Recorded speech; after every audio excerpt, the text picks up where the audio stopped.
Now listening to the In My Opinion podcast, the home of edutainment, brought to you by Sakali, DTM, and Uzuma. So get your drinks, snacks, relax, and enjoy. Okay, cool.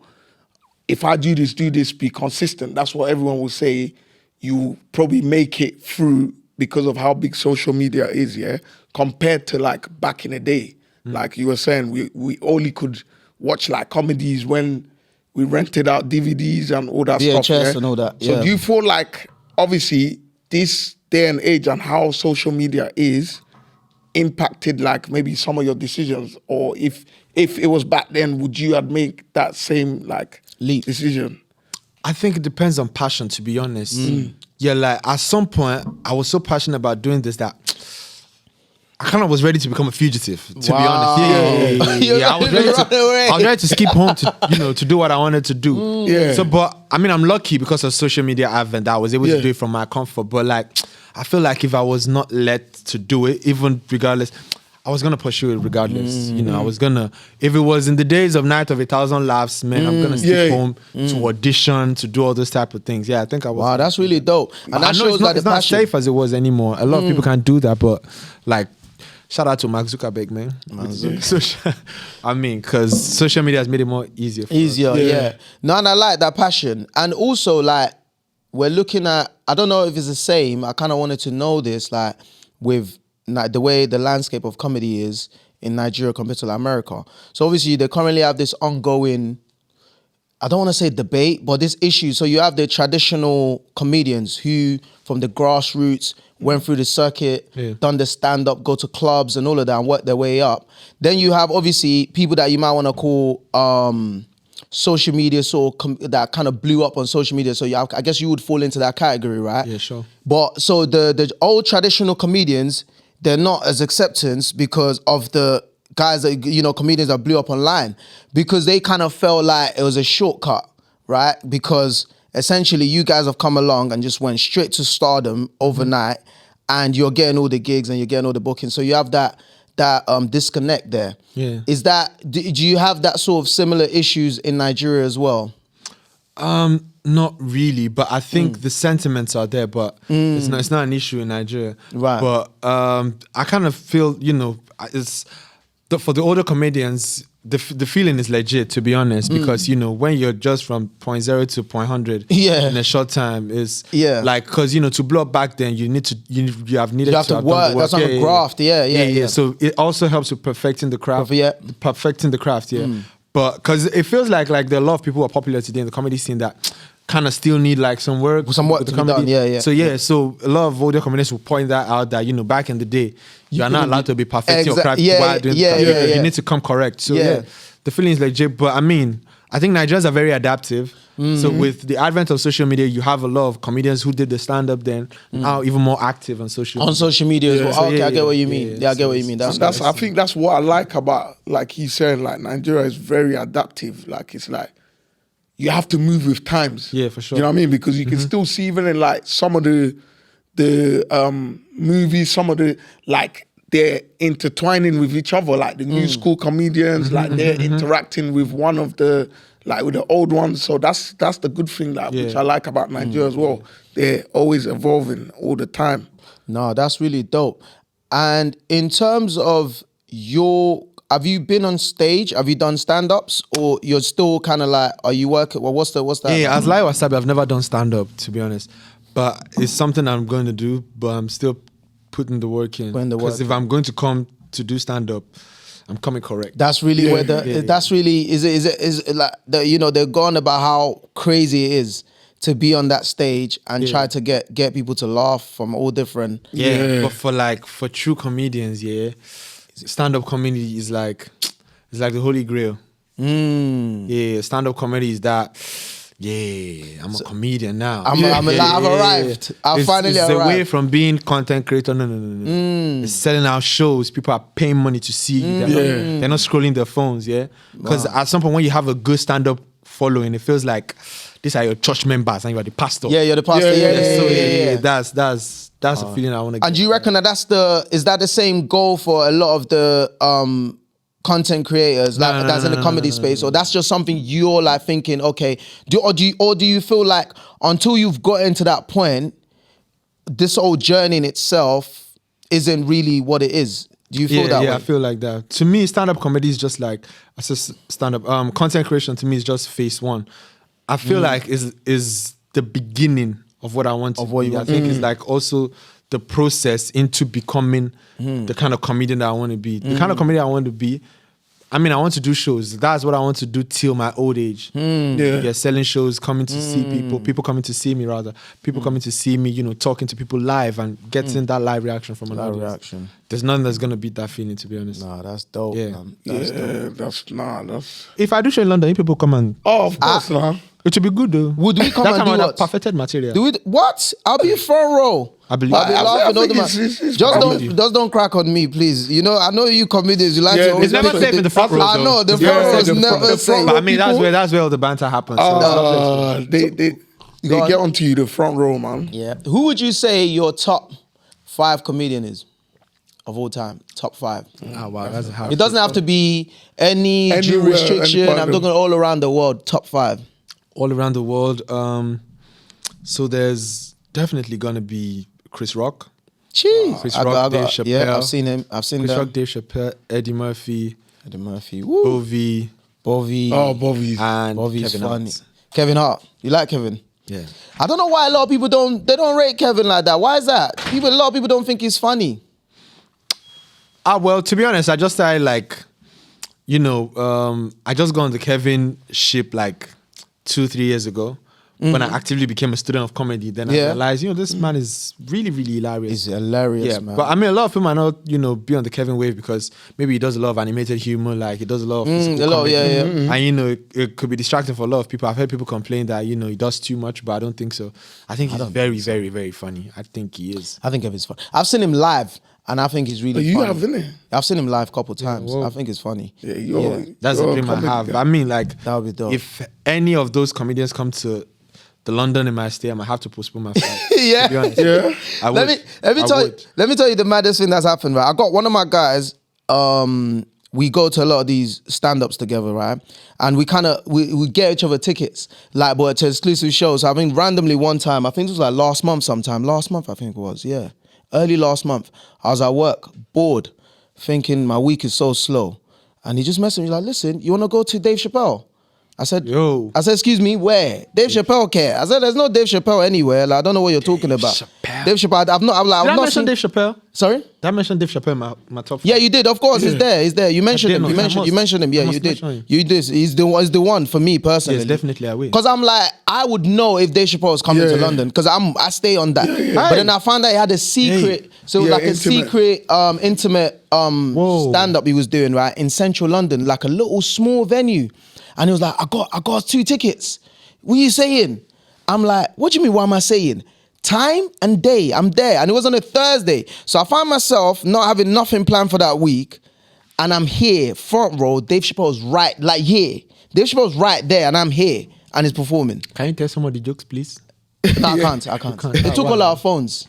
That was one of the... They take your phone, they put in this little security pouch and they lock it. They lock the pouch. You can't get your phone. And then they've got security. Let me tell you how mad it is. They've got loads of security with flashlights. They're walking around the whole night, just flashing and looking at everyone. If they catch you, they're chucking you out. So even my Apple Watch accidentally, because they didn't see it, flashed. The lady, boom, she was there. Take that out. She already had the thing. Put in there. I was like, wow, this is serious. But the jokes were crazy. And when I talk about like, he pushed that envelope. He pushed it. There was a lot of things. He was like, yo, I know there's stuff I've said on there that'll get me cancelled. For facts. Because he talked about the Palestine situation. Bro, he talked about a lot that night. It was crazy. And I guess that leads me to like your... Dave is a mad guy. The goat. He said, man. The goat. My days. But Dave is good. You know what's so crazy? Funny enough, he don't rate you. No, not that I don't rate. No, I didn't. No, you're using the wrong word. I was gonna explain myself. I in the name of the Lord. What's that? I was gonna explain myself. I don't know where it is with me. Yeah, maybe that's where like even when I moved to the country, even till now, people still address me as uncle. So I'll just always have that fresh mentality. So you see what he takes in, I can't, like I'm more entwined with like, you know, the comedians in Africa.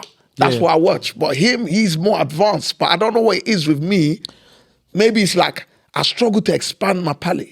I don't know if that makes sense. Yeah, that's so I like if it's that. like Nigeria, and that's what I'm messing with, I just stick to that. Because I feel like there's enough anyways for that's me what he likes. And that's what like Brashagi, you know what I mean? Bobby, Especially like, you, exactly. all of that. Especially when like, I can understand some of the accent, the jokes is easier compared to like imagine someone busting a joke about something in America that I might not be clued up to. It might not hit the same as when I'm watching like proper like you know what I mean? Legit, so that's what I think it is for me. It's more about expanding like my palette. Listen, Dave is not, you know what I realized? Dave is not for everyone.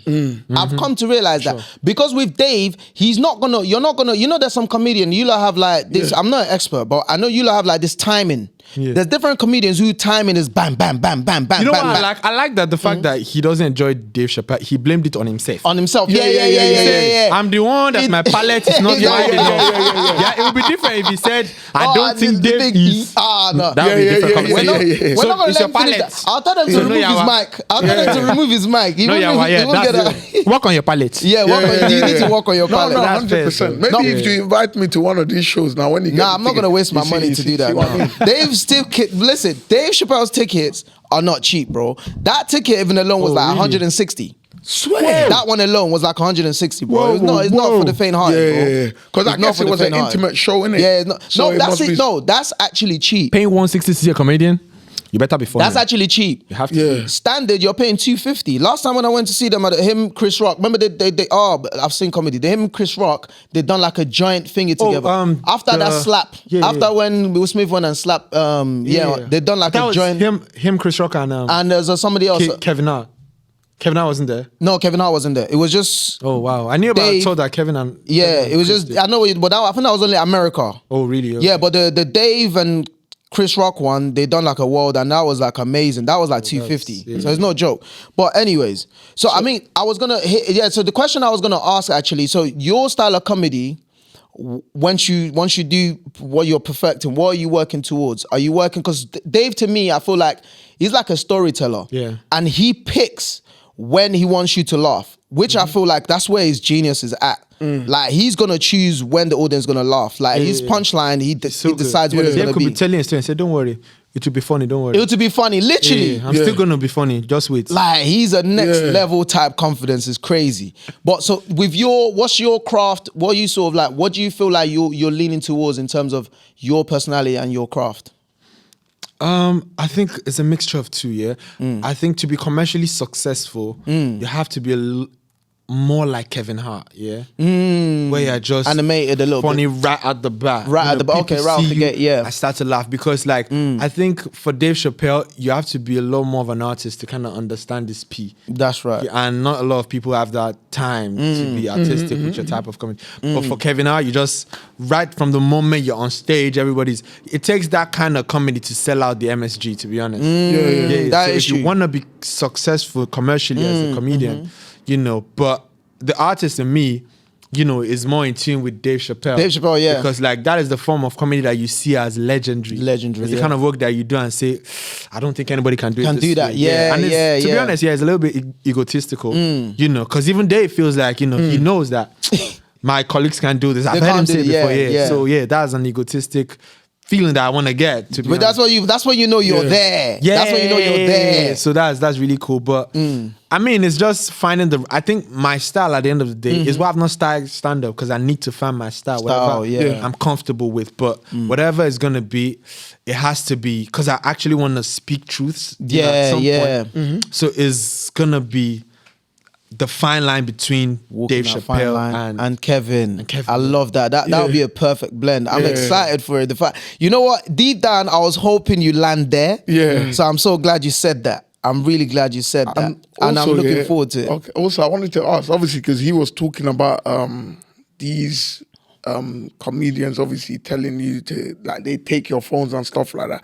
Do you like worry sometimes about like people like taking your idea? Because obviously creating comedy like these are not easy things to do. No like question, it takes a lot of like do you like sometimes worry about like people copying your idea? I'm sure you've gone online one day and you've seen another content creator. Like, that's like my content. Like, that's another day in office. It happens all the time. Wow. Yeah. So, but I mean, the responsibility I owe myself is to think on a higher level. Yeah. Always think on a higher level. You know, always think on the level where you feel, nah, don't worry, let me go and sleep. Nobody can think this. If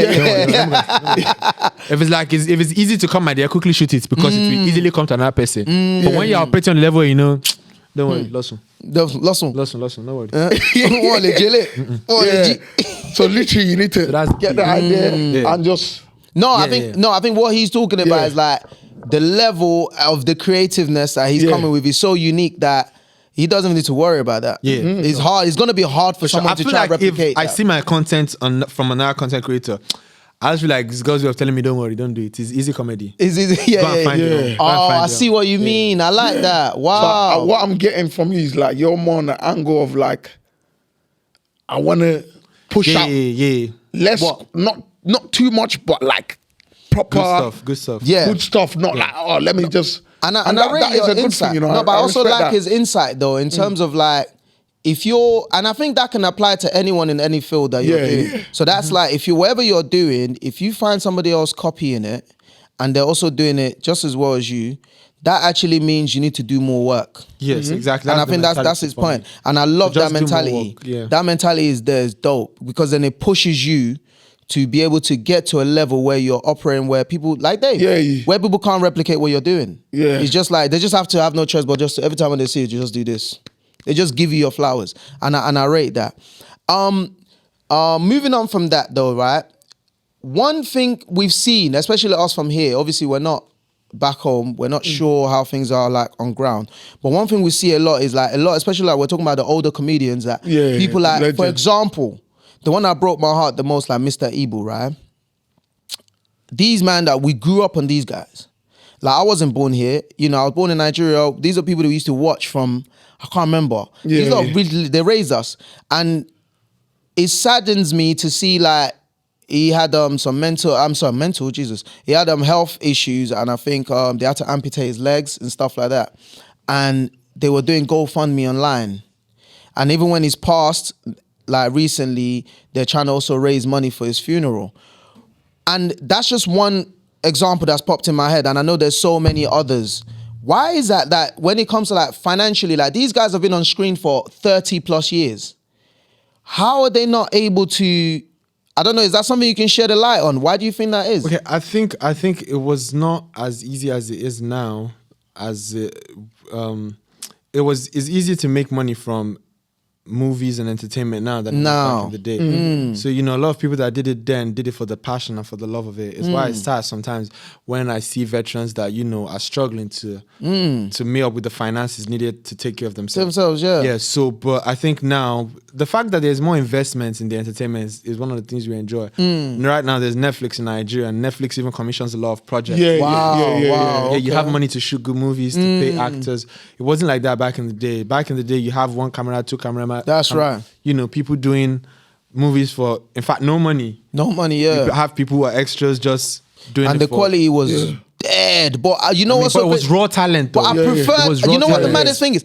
I actually, you lot can say I'm weird. I'm sorry to say. Those things I prefer watching those. It inspires me. I prefer watching those than the new stuff. Like you be hearing even people over the mic. You hear, you see the shadow of the person with the boom microphone. Bro. You know what I mean? I mean, all those things are part of the comedy to me. This is what I'm saying. What's happening in this place? What's the continuity? Continuity. Listen, and the level of freestyling, when you come to find out as well, a lot of those, there was no script, there was freestyling it. Bro, my days. Like, I feel like sometimes they get halfway through the movie and they're like, oh, they're stuck. They're like, okay, we don't have the budget to shoot the rest of this movie. What do we do? Have you seen scenes where like extras come and just say what the rest of the movie is? You've never seen that in Hollywood before? Like, they don't have the budget to shoot it, so they just hire two people who are going to fetch water from the stream to just talk about what happened. And they say, do you see what happened in the village last night? Oh, when Mercy Unana cut off the king's head, my sister, all those type of ways, she's like, what are you doing though?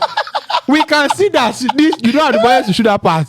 So just call two maidens to to talk about it and just. So I mean, Nollywood then was. Oh man. I think now that we operate on a higher level, I think it's easier to now see the comedy. To be honest, I find myself all the time in YouTube. You're watching these old films. It's sick. I was watching Isakaba the other day. That's crazy. And you know what's crazy? They drag the scene. Yeah. This scene that could be, they drag it.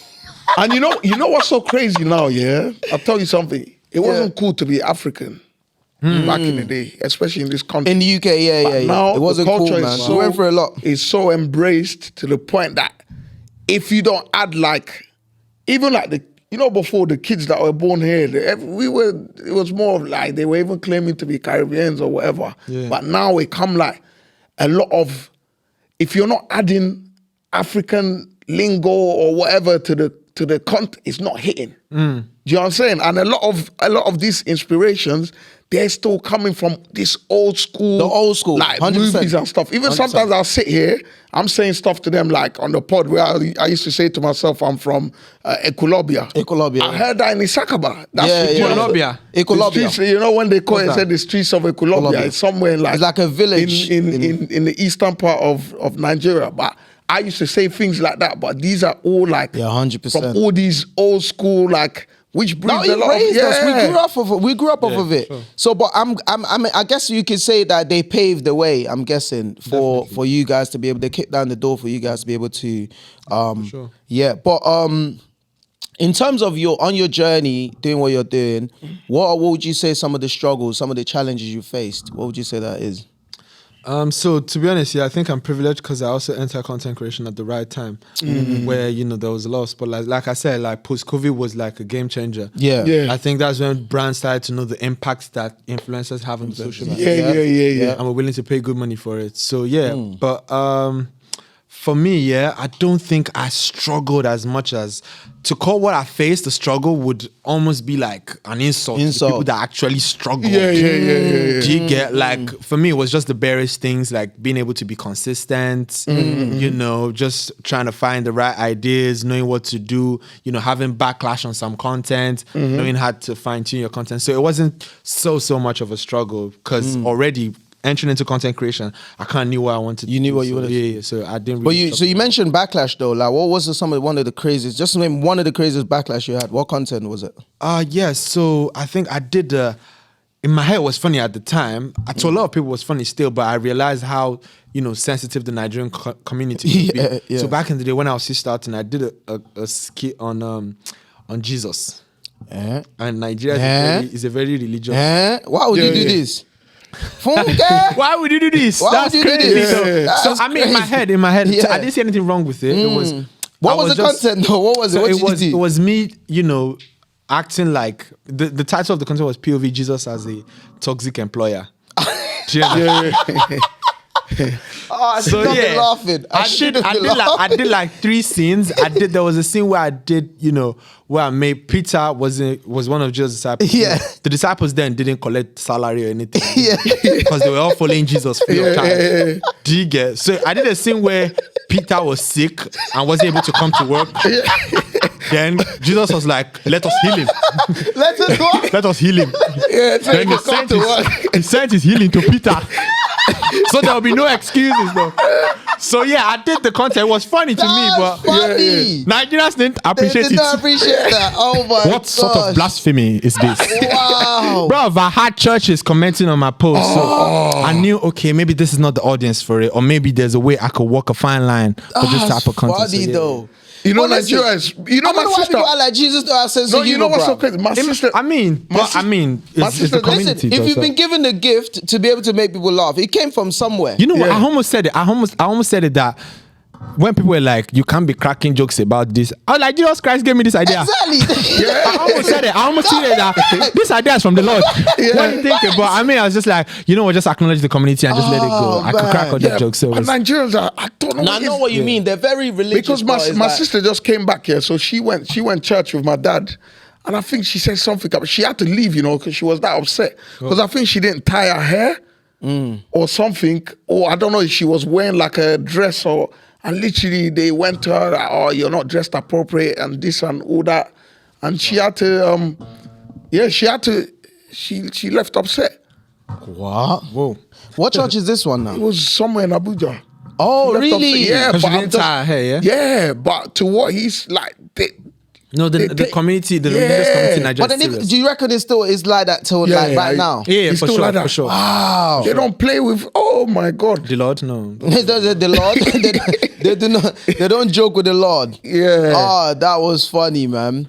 So, in terms of your process, how you come up with some of these ideas, I know is Jesus. That's the Yeah, that's the Lord, the Lord, is the the Lord. Lord. But Yeah. what would you say? For example, like you're gonna have people out there as well who believe that they're funny and they believe that they can do this, but maybe something is holding them back. Maybe they're second guessing themselves. What would you think? What would you say to them? How do you think they can make a start? They can jump off the porch. How can they make that leap? What do you think? Okay. I think, to be honest, your life is a risk, to be honest. You never know for certain until you try something. Let me say this the way Mr. Richard will say it. If you cannot reach, then you cannot reach. Reach, that's the opposite of poor. Poor. So let me take it again. Do you get If that? you cannot reach, that is reach out. Yeah. Then you cannot reach. You understand? Because rich people take risks. Do you understand? I like that. For me, Very starting content philosophical. creating was jumping in the water on my 2 feet. Yeah, because I never knew. Because it's one thing from being the funny friend to being a comedian. Yeah. Let's be Yeah. honest. Like a lot of That's your funny facts. friends can't be comedians. That's Yeah, fact. yeah. Like That's you know true. what? I'm so glad you said that, and I feel like this is Jesus that's made you. He spoke through you He because does speak we through have a guy in this room here. Yeah, this guy here is our own personal stand-up comedian, but he seems to believe that he can do this on the big stage. No, And I I'm never telling said him- that to you. I never said that. We had this argument before. Me, I said I'll go do comedy. No, in the you big feel stage. like you're the funniest guy. But like, amongst the guys, Yeah, you are it could funny. be really funny, but I I'm mean, like, when stand you, up or But comedy as a business. I know that about myself though. That you're I'm not- more, no, I'm just funny. Like in-house funny. There's a different level. So you have the level where I might just say things that's funny that makes people laugh. Then But you you have say the level often. of creating. But you say it often. creating. That- You know, that one I sometimes don't know if I like to think of comedy as a fling. Yeah. Yeah, Have you ever been in a relationship with someone? Not relationship, but like you're having a good thing with someone, and the moment you want to take it serious, it starts to fuck up. Yeah. Do you get? I think like comedy I see what sometimes you- is yeah, like, yeah. you know, Yeah. let's say comedy is like a girl now. Yeah. You know, when it's still a fling, that's when you're Everything the is funny smooth. friend. Yeah, yeah. You know, like you're really, really You're funny. cool, yeah. But the moment you tell comedy that, I think we should actually take what we have seriously. She starts to be like, Oh, what? I think we're just friends. I think we're just friends. Don't try to be a stand-up comedian. Don't try it, blood. Yeah.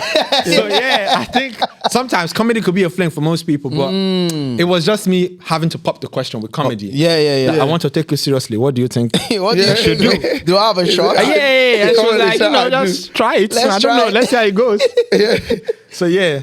But That was what's it. the work? That I feel like there's work being done. Yeah, sure. Which is that? There's been- What is that? I think the advantage I had also from childhood was watching, you know, all this array of comedians, because it kind of made me understand what the craft is and how to structure jokes and, you know what would be funny to some people. Yeah. And, So I think that advantage at not just, you know, clowning myself, you know, because there's clowning yourself and actually being a comedian. So I think that was the advantage that I had, knowing the craft of comedy. I think that was the advantage I had. And going forward, I've always realized that, you know, whatever you want to be good at, you have to practice. Do you understand? It's why before I start doing stand-up comedy, I'll be so certain that I've put in a lot of work. Because, you know, a lot of practice comes with a lot of confidence. That's right. It's not even about how good the material is. It's that, you know, I've put so much work in this. I'm confident about fully it. Yeah. believe So in it. yeah, that's the process for me. No, that's dope, man. And you know what I think I would say as well that I respect about like Nigeria in general, yeah? Because when I look at back home, the amount of content we get, with here, there's a lot of excuses in the sense of like, you see these guys back home, they're creating like content with the bare minimum. They have a phone like this, they're happy. You're going to get the content. And the quality is dope. Do you know what I mean? But I feel like with here, there's just a lot of, I would say we're spoiled in the sense of like, we're always waiting until I get that camera and I have a studio and I have this, I have that. That's when we think it's time to create. But with Nigeria, they're just so They'll make anything happen with the bare minimum. And that's what I respect and rate about them so much, man. They make the most out of what they've got. Because they can't just, you see here, they will give you phone contract back home to have a phone. Nigerians will make it work. Shout out to Nigeria. Yeah, 100%, man. That's one thing I got respect. Yeah, we're gonna wrap up very soon, but before we do, just want to ask few more questions about. Obviously, are you into music? What genre of music are you into? If you are, I'm big on Afro beats. Yeah, obviously. That's an obvious of course. Some R&B, rap. I'm heavy on rap. Rap. And I had a phase with grime. A phase. Yeah. That phase has died. Hey. Aye, why? This year? And drill, not anymore. I'm sorry, apologies to you guys. but I've grown past that. I was more in my teenage years. More in the teenage years. Yeah. I think now I'm more Afrobeats. I had a phase too with reggae, but no anymore. But it's more Afrobeats and rap. And rap. All right, so from the two of your favorite genres right now, then give me one of your favorite songs on each genre right now. One of my favorite songs on each. On R&B and then rap. I mean Afrobeats and rap. Yeah, sorry. Right now. Rap will have to be a legendary one. Let me start with rap. Okay, no. Rap. I think it would be. What's Ambitious. On your rotation right now? Rap, yeah? Yeah. Rotation right now. It would be Ambitious by Jack Harlow. Ambitious, yeah. Okay, Ambitious Jack Harlow. I'm gonna check that out. Yeah. And Afrobeats on rotation. Beats. The one that you find yourself listening to every day. Right now. Every day, Fireboy. Every day as well. It's called Fireboy every day. Look at that. That's dope. Every day, Fireboy. That's dope. And I don't know if you have any more questions. I got one last question. What's next? What's your I know you said obviously you're working on your craft right now to get on stage. Other than that, movies, all of that. Because I see you in movies. Yeah. I see you doing a lot. So So what's so definitely, yeah. I memean, you've kind of sort of answered the question already. Oh, really? Yeah, we're gonna. I feel like this is, but yeah, I've already said in the past interviews that I'm working on doing my own movies as well. Not just featuring in the movies, but doing mine. Your own. You understand? Yeah. So I mean, that's the next phase for me. Then stand-up comedy too, which is my holy grail. Holy grail. And do you have a trajectory, like in terms of what deadline, or you have a objective, or you're just kind of working, and when you feel like it's ready, you go? Because the only reason I'm asking, because I want to set the date on my phone for my show. The alarm. So so wherever that way I'll just be. So if you don't do it, I know you probably won't, but I'll DM you and your big boss manager over there. Like, what's going on? I've been waiting. Still have not seen this thing. So what you have a time frame? Do you have a time frame? I want to be extra. He does have a time frame. Yeah, having a time frame or having a deadline for yourself makes you take it serious. Take it serious. Exactly. Now you're accountable. Yes. So I do, because I don't want you to hold it over me. Okay. Like, you came on my podcast and said yes. So but I think it's just something I keep up with. But it's soon. That's what I'm gonna say. Yeah. I like that. Yeah. I'll take soon. Because whatever you say now can be used against you. In the court of law. Yes, in the court of law. Keep your silence. And lastly, man, anything you want to say to our audience? Yeah. And your socials, your handle, everything. All right. Yeah. So I go by the name Layi Wasabi on all social platforms: Instagram, TikTok, Twitter, Snapchat. Layi Wasabi all through. And I want to say, make sure you like and subscribe to In My Opinion podcast. Keep it real. Appreciate you. Thank you so much, man. Thank you. Yeah, appreciate it. Uzi, do the outro. No, Okay, our big boss here has done it now. Right. My own thing, I want to go on. After this, we need to go on Hammer Wasabi. They need to give our big boss a big sponsorship so we can eat there as well. That is very true. Yeah, man, that's it for me, my opinion. Layi Wasabi, aka The Law. And we're out. Peace. Thanks for listening to the In My Opinion podcast. Don't forget to like, subscribe, and share. Until next time, peace.